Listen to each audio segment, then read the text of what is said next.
ಓಂ ಶಾಂತಿ. ಇಂದಿನ ದಿನಾಂಕ 12/7/2024. ಪ್ರಾರ್ಥಮುರುಳಿ. ಬಾಪ್ದಾದ ಮಧುಬನ. ಮಧುರ ಮಕ್ಕಳೇ, ನೀವು ಪ್ರಭು ಸಂತಾನರೇ ರಾಜಕುಮಾರರಾಗಬೇಕಾಗಿದೆ. ಆದ್ದರಿಂದ ನೆನಪಿನ ಯಾತ್ರೆಯಿಂದ ತಮ್ಮ ವಿಕರ್ಮಗಳನ್ನು ಭಸ್ಮ ಮಾಡಿಕೊಳ್ಳಿ. ಪ್ರಶ್ನೆ: ಯಾವ ಒಂದು ವಿಧಿಯಿಂದ ನಿಮ್ಮ ಎಲ್ಲ ದುಃಖಗಳು ದೂರವಾಗಿ ಬಿಡುತ್ತವೆ? ಉತ್ತರ: ಯಾವಾಗ ನೀವು ತಮ್ಮ ದೃಷ್ಟಿಯನ್ನು ತಂದೆಯ ದೃಷ್ಟಿಯೊಂದಿಗೆ ಜೋಡಿಸುತ್ತೀರೋ ಆಗ ದೃಷ್ಟಿಯ ಜೋಡಣೆಯಿಂದ ನಿಮ್ಮ ಎಲ್ಲ ದುಃಖಗಳು ದೂರವಾಗಿ ಬಿಡುತ್ತವೆ. ಏಕೆಂದರೆ ತಮ್ಮನ್ನು ಆತ್ಮನೆಂದು ತಿಳಿದು ತಂದೆಯನ್ನು ನೆನಪು ಮಾಡುವುದರಿಂದ ಎಲ್ಲ ಪಾಪಗಳು ತುಂಡಾಗುತ್ತವೆ. ಇದೇ ನಿಮ್ಮ ನೆನಪಿನ ಯಾತ್ರೆಯಾಗಿದೆ. ನೀವು ದೇಹದ ಎಲ್ಲ ಧರ್ಮಗಳನ್ನು ಬಿಟ್ಟು ತಂದೆಯನ್ನು ನೆನಪು ಮಾಡುತ್ತೀರಿ. ಇದರಿಂದ ಆತ್ಮವು ಸತೋಪ್ರಧಾನವಾಗಿ ಬಿಡುತ್ತದೆ.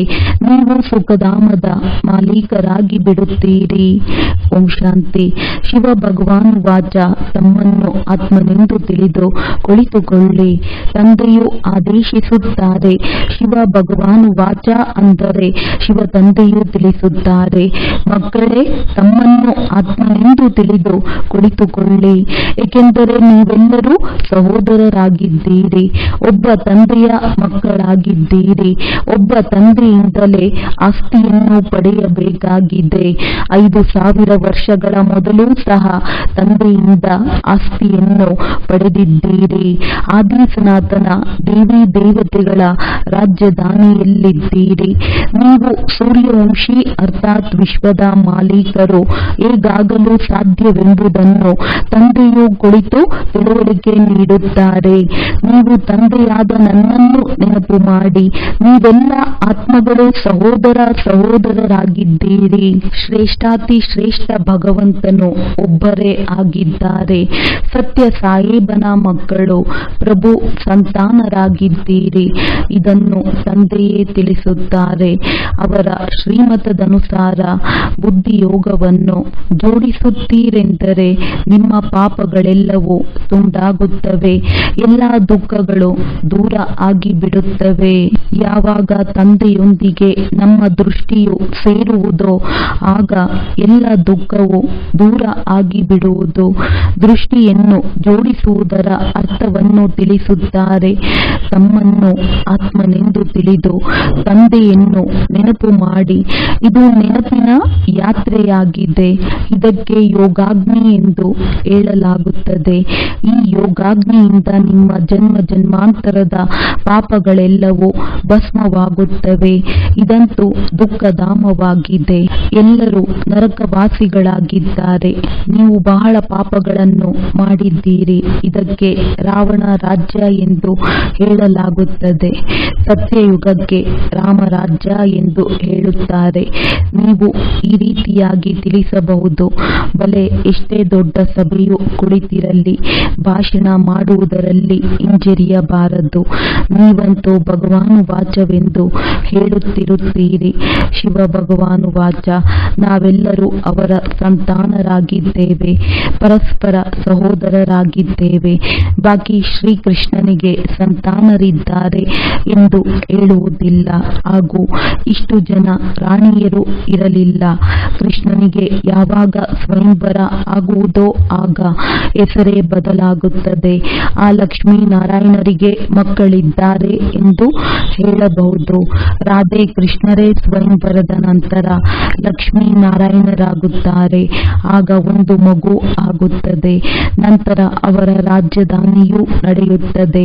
ನೀವು ಮಕ್ಕಳು ಈಗ ನನ್ನೊಬ್ಬನನ್ನೇ ನೆನಪು ಮಾಡಬೇಕಾಗಿದೆ. ದೇಹದ ಎಲ್ಲ ಧರ್ಮಗಳನ್ನು ಬಿಡಿ, ತಂದೆಯನ್ನು ನೆನಪು ಮಾಡಿ. ಆಗ ನಿಮ್ಮೆಲ್ಲ ಪಾಪಗಳು ತುಂಡಾಗುತ್ತದೆ. ಸತೋಪ್ರಧಾನರಾಗಿ ಸ್ವರ್ಗದಲ್ಲಿ ಹೋಗುತ್ತೀರಿ. ಸ್ವರ್ಗದಲ್ಲಿ ಯಾವುದೇ ದುಃಖ ಇರುವುದಿಲ್ಲ. ನರಕದಲ್ಲಿ ಅಪಾರ ದುಃಖವಿದೆ. ಸುಖದ ಹೆಸರು ಗುರುತು ಇಲ್ಲ. ಹೀಗೆ ಯುಕ್ತಿಯಿಂದ ತಿಳಿಸಬೇಕು. ಶಿವ ಭಗವಾನ್ ವಾಚ: ಏ ಮಕ್ಕಳೇ, ಈ ಸಮಯದಲ್ಲಿ ನೀವು ಆತ್ಮಗಳು ಪತಿತರಾಗಿದ್ದೀರಿ. ಈಗ ಪಾವನರು ಹೇಗಾಗುತ್ತೀರಿ? ಏ ಪತಿತ ಪಾವನ, ಬನ್ನಿ ಎಂದು ನಮ್ಮ ನಮ್ಮನ್ನು ಕರೆದಿರಿ ಅಂದಾಗ ಪಾವನರು ಸತ್ಯಯುಗದಲ್ಲಿ ಇರುತ್ತಾರೆ, ಕಲಿಯುಗದಲ್ಲಿ ಪತಿತರಿರುತ್ತಾರೆ. ಕಲಿಯುಗದ ನಂತರ ಸತ್ಯಯುಗವು ಅವಶ್ಯವಾಗಿ ಬರುವುದಿದೆ. ಹೊಸ ಪ್ರಪಂಚದ ಸ್ಥಾಪನೆ, ಹಳೆಯ ಪ್ರಪಂಚದ ವಿನಾಶವೂ ಆಗುತ್ತದೆ. ಬ್ರಹ್ಮರವರ ಮೂಲಕ ಸ್ಥಾಪನೆ ಎಂದು ಗಾಯನವಿದೆ. ನಾವು ಬ್ರಹ್ಮ ಕುಮಾರ ಕುಮಾರಿಯರು ದತ್ತು ಮಕ್ಕಳಾಗಿದ್ದೇವೆ. ನಾವು ಬ್ರಾಹ್ಮಣರು ಶಿಖೆಗೆ ಸಮಾನರಾಗಿದ್ದೇವೆ. ವಿರಾಟ ರೂಪವು ಇದೆಯಲ್ಲವೇ ಅಂದಾಗ ಅವಶ್ಯವಾಗಿ ಬ್ರಾಹ್ಮಣರಾಗಬೇಕಾಗುತ್ತದೆ. ಬ್ರಹ್ಮನು ಬ್ರಾಹ್ಮಣನಾಗಿದ್ದಾರೆ. ದೇವತೆಗಳು ಇರುವುದೇ ಸತ್ಯಯುಗದಲ್ಲಿ. ಅಲ್ಲಿ ಸದಾ ಸುಖವಿದೆ, ದುಃಖದ ಹೆಸರು ಇರುವುದಿಲ್ಲ. ಕಲಿಯುಗದಲ್ಲಂತೂ ಅಪರಂಪಾರ ದುಃಖವಿದೆ. ಎಲ್ಲರೂ ದುಃಖಿಯಾಗಿದ್ದಾರೆ. ದುಃಖ ಇಲ್ಲದವರು ಯಾರೂ ಇರುವುದಿಲ್ಲ. ಏಕೆಂದರೆ ಇದು ರಾವಣ ರಾಜ್ಯವಾಗಿದೆ. ಈ ರಾವಣನು ಭಾರತದ ನಂಬರ್ 1 ಶತ್ರು ಆಗಿದ್ದಾನೆ. ಪ್ರತಿಯೊಬ್ಬರಲ್ಲಿಯೂ ಪಂಚವಿಕಾರಗಳು ಇವೆ. ಸತ್ಯಯುಗದಲ್ಲಿ ಯಾವುದೇ ವಿಕಾರ ಇರುವುದಿಲ್ಲ. ಅದು ಪವಿತ್ರ ಗೃಹಸ್ಥ ಧರ್ಮವಾಗಿದೆ. ಈಗಂತೂ ದುಃಖದ ಪರ್ವತಗಳು ಬಿದ್ದಿವೆ, ಇನ್ನೂ ಬೀಳಲಿವೆ. ಇಷ್ಟೆಲ್ಲ ಬಾಂಬುಗಳು ಮೊದಲಾದವುಗಳನ್ನು ತಯಾರಿಸುತ್ತಿರುತ್ತಾರೆ ಎಂದರೆ ಇವನ್ನು ಸುಮ್ಮನೆ ಇಟ್ಟುಕೊಳ್ಳುತ್ತಾರೆಯೇ? ಬಹಳ ರಿಫೈನ್ ಆಗಿ ತಯಾರಿಸುತ್ತಿದ್ದಾರೆ.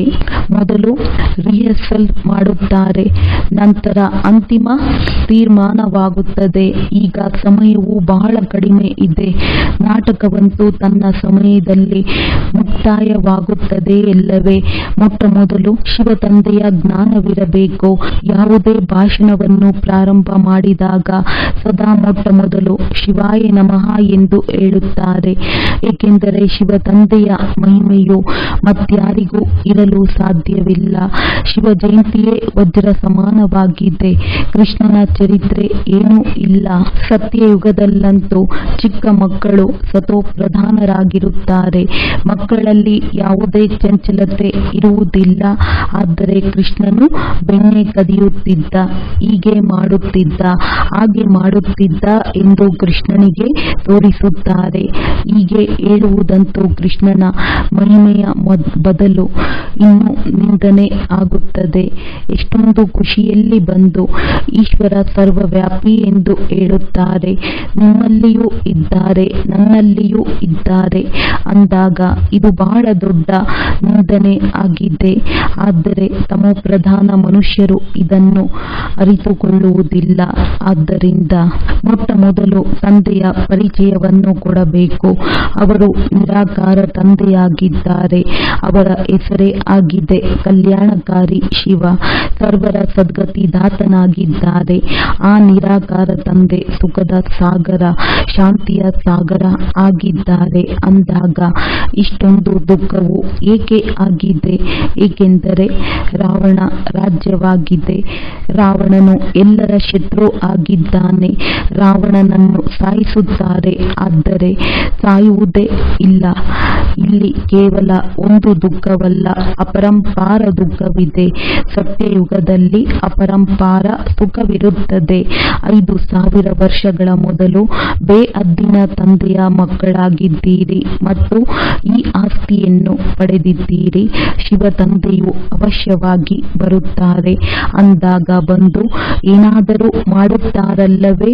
ನಿಖರವಾಗಿ ಮಾಡುತ್ತಾರೆ. ಆದ್ದರಿಂದಲೇ ಮಹಿಮೆ ಆಗುತ್ತದೆ.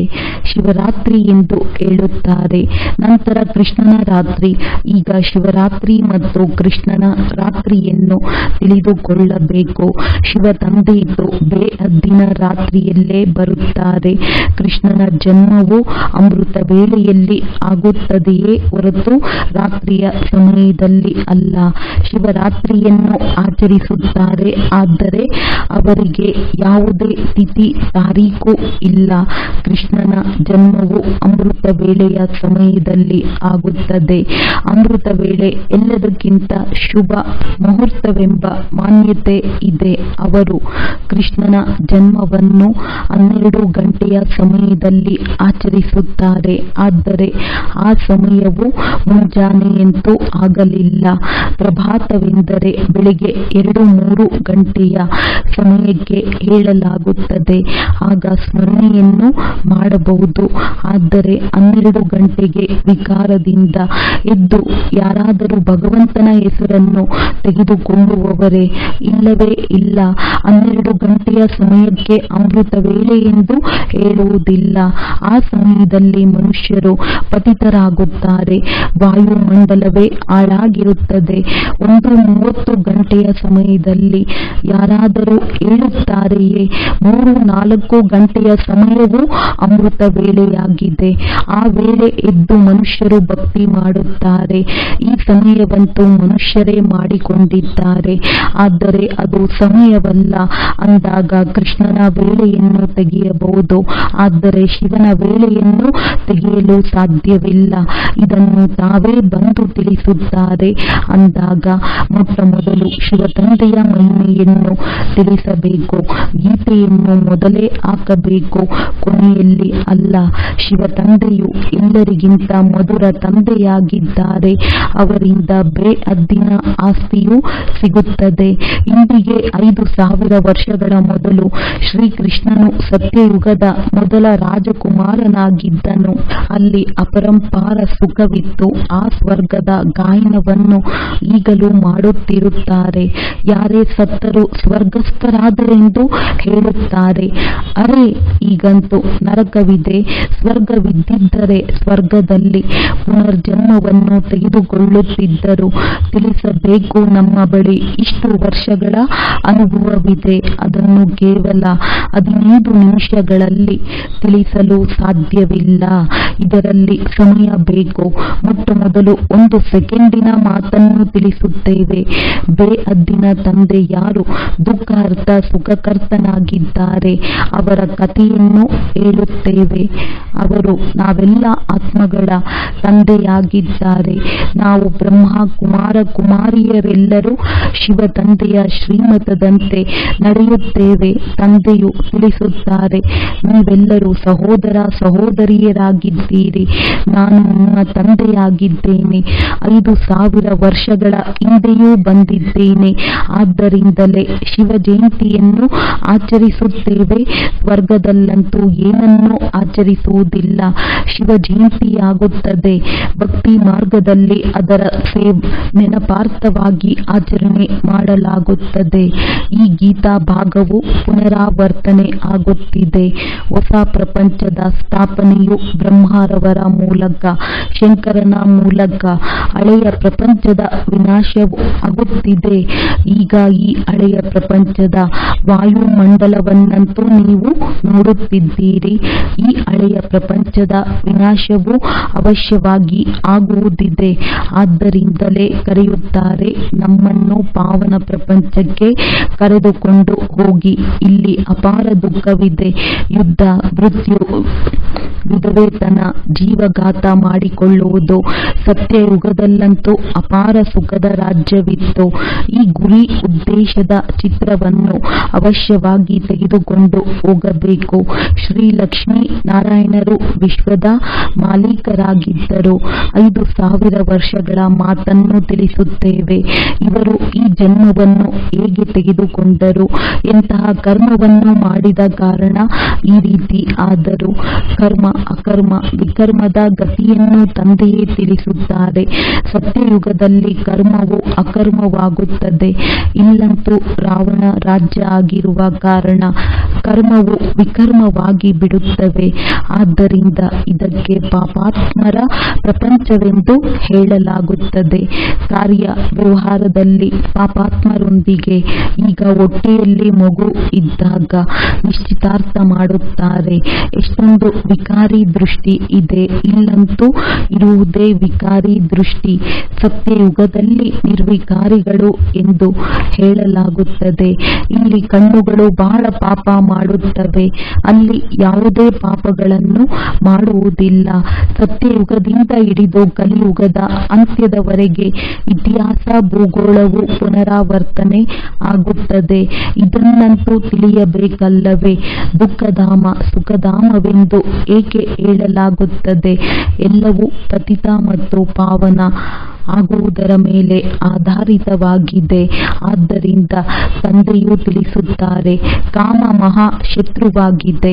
ಇದನ್ನು ಗೆಲ್ಲುವುದರಿಂದ ನೀವು ಜಗಜ್ಜೀತರಾಗುತ್ತೀರಿ. ಅರ್ಧಕಲ್ಪ ಪವಿತ್ರ ಪ್ರಪಂಚವಿತ್ತು, ಅಲ್ಲಿ ಶ್ರೇಷ್ಠ ದೇವತೆಗಳು ಇದ್ದರು. ಈಗಂತೂ ಭ್ರಷ್ಟಾಚಾರಿಗಳು ಆಗಿದ್ದೀರಿ. ಒಂದು ಕಡೆ ಇದು ಭ್ರಷ್ಟಾಚಾರಿ ಪ್ರಪಂಚವಾಗಿದೆ ಎಂದು ಹೇಳುತ್ತಾರೆ, ಆದರೂ ಎಲ್ಲರಿಗೆ ಶ್ರೀ ಶ್ರೀ ಎಂದು ಹೇಳುತ್ತಿರುತ್ತಾರೆ. ಏನು ಬಂದರೆ ಅದನ್ನೇ ಹೇಳಿಬಿಡುತ್ತಾರೆ.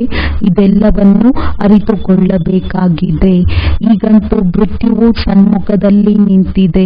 ತಂದೆಯು ತಿಳಿಸುತ್ತಾರೆ, ನನ್ನೊಬ್ಬನನ್ನೇ ನೆನಪು ಮಾಡಿ, ಆಗ ನಿಮ್ಮ ಪಾಪಗಳು ಸಮಾಪ್ತಿಯಾಗುತ್ತವೆ.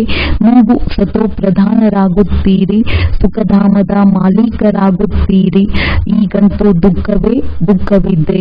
ಅವರು ಎಷ್ಟೇ ಸಮ್ಮೇಳನಗಳನ್ನು ಮಾಡಲಿ, ಸಂಘಟನೆ ಮಾಡಲಿ, ಆದರೆ ಇದರಿಂದ ಏನೂ ಆಗುವುದಿಲ್ಲ. ಏಣಿಯನ್ನು ಇಳಿಯುತ್ತಲೇ ಹೋಗುತ್ತಾರೆ. ತಂದೆಯು ತನ್ನ ಕಾರ್ಯವನ್ನು ತಾವು ಮಕ್ಕಳ ಮೂಲಕ ಮಾಡುತ್ತಿದ್ದಾರೆ. ಪತಿತ ಪಾವನನ್ನೇ ಬನ್ನಿರಿ ಎಂದು ನೀವು ಕರೆದಿರಿ. ಆದ್ದರಿಂದ ನಾನು ನನ್ನ ಸಮಯದಲ್ಲಿ ಬಂದಿದ್ದೇನೆ. ಯದಾ ಯದಾ ಧರ್ಮಸ್ಯ ಗ್ಲಾನಿ ಭವತಿ ಭಾರತ. ಇದರ ಅರ್ಥವನ್ನು ತಿಳಿದುಕೊಂಡಿಲ್ಲ. ತಂದೆಯನ್ನು ಕರೆಯುತ್ತಾರೆ ಎಂದರೆ ಅವಶ್ಯವಾಗಿ ಪತಿತರಾಗಿದ್ದಾರೆ ಎಂದರ್ಥ. ರಾವಣ ನಿಮ್ಮನ್ನು ಪತಿತರನ್ನಾಗಿ ಮಾಡುತ್ತಾನೆ ಎಂದು ತಂದೆಯು ತಿಳಿಸುತ್ತಾರೆ. ಈಗ ನಾನು ಪಾವನರನ್ನಾಗಿ ಮಾಡುತ್ತೇನೆ. ಅದು ಪಾವನ ಪ್ರಪಂಚವಾಗಿದೆ, ಈಗ ಪತಿತ ಪ್ರಪಂಚವಾಗಿದೆ. ಈಗ ಎಲ್ಲರಲ್ಲಿಯೂ ಪಂಚವಿಕಾರಗಳಿವೆ. ಅಪರಂಪಾರ ದುಃಖವಿದೆ. ಎಲ್ಲೆಡೆಯೂ ಅಶಾಂತಿ ಇದೆ. ಯಾವಾಗ ನೀವು ಸಂಪೂರ್ಣ ತಮೋಪ್ರಧಾನ ಪಾಪಾತ್ಮರಾಗಿ ಬಿಡುತ್ತೀರೋ ಆಗ ನಾನು ಬರುತ್ತೇನೆ. ಯಾರು ನನ್ನನ್ನು ಸರ್ವವ್ಯಾಪಿ ಎಂದು ಹೇಳಿ ನನಗೆ ಅಪಕಾರ ಮಾಡುತ್ತಾರೋ ಅಂಥವರಿಗೆ ನಾನು ಉಪಕಾರ ಮಾಡಲು ಬರುತ್ತೇನೆ. ಈ ಪತಿತ ರಾವಣ ಪ್ರಪಂಚದಲ್ಲಿ ಬನ್ನಿ, ಪತಿತ ಶರೀರದಲ್ಲಿ ಬನ್ನಿ ಎಂದು ನೀವು ನನಗೆ ನಿಮಂತ್ರಣ ನೀಡುತ್ತೀರಿ. ನನಗೆ ರಥವಂತೂ ಬೇಕಲ್ಲವೇ? ಪಾವನ ರಥ ಬೇಕಿಲ್ಲ. ರಾವಣ ರಾಜ್ಯದಲ್ಲಿ ಇರುವುದೇ ಪತಿತರು, ಯಾರೂ ಪಾವನರಿಲ್ಲ. ಎಲ್ಲರೂ ವಿಕಾರದಿಂದಲೇ ಜನ್ಮ ಪಡೆಯುತ್ತಾರೆ. ಇದು ವಿಕಾರಿ ಪ್ರಪಂಚವಾಗಿದೆ. ಸತ್ಯಯುಗವು ನಿರ್ವಿಕಾರಿ ಪ್ರಪಂಚವಾಗಿದೆ.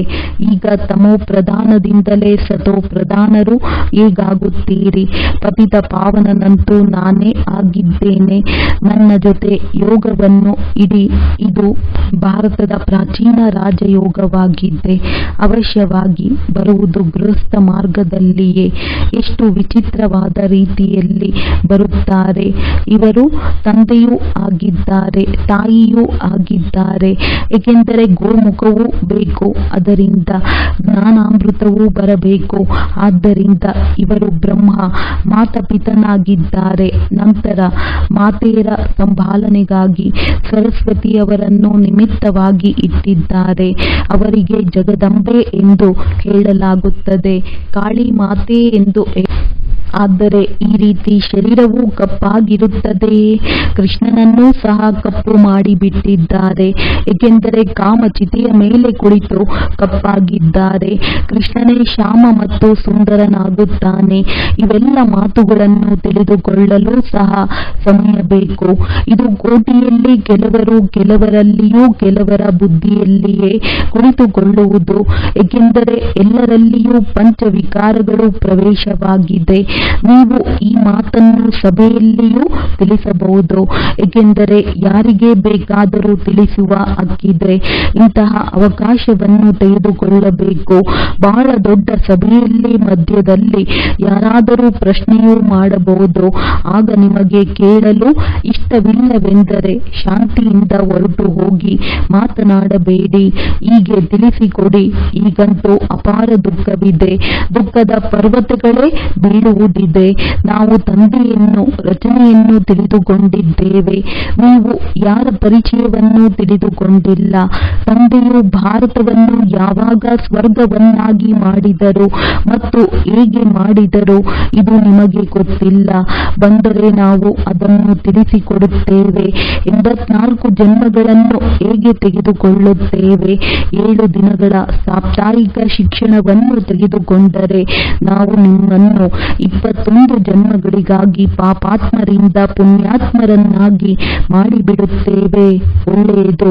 ಮಧುರಾತಿ ಮಧುರ ಅಗಲಿ ಮರಳಿ ಸಿಕ್ಕಿರುವಂತಹ ಮಕ್ಕಳಿಗೆ ಪ್ರೀತಿಯ ಮಾತ್ಪಿತಾ ಬಾಪ್ದಾದರವರ ನೆನಪು, ಪ್ರೀತಿ ಹಾಗೂ ಸುಪ್ರಭಾತ. ಆತ್ಮೀಯ ಮಕ್ಕಳಿಗೆ ಆತ್ಮೀಯ ತಂದೆಯ ನಮಸ್ತೆ.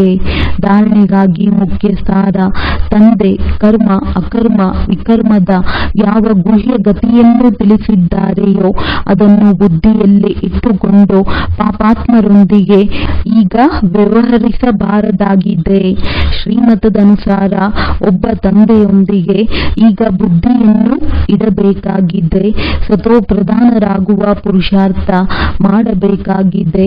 ದುಃಖಧಾಮವನ್ನು ಸುಖಧಾಮವನ್ನಾಗಿ ಮಾಡಲು ಪತಿತರಿಂದ ಪಾವನರಾಗುವ ಪುರುಷಾರ್ಥ ಮಾಡಬೇಕಾಗಿದೆ. ವಿಕಾರಿ ದೃಷ್ಟಿಯನ್ನು ಪರಿವರ್ತಿಸಿಕೊಳ್ಳಬೇಕಾಗಿದೆ.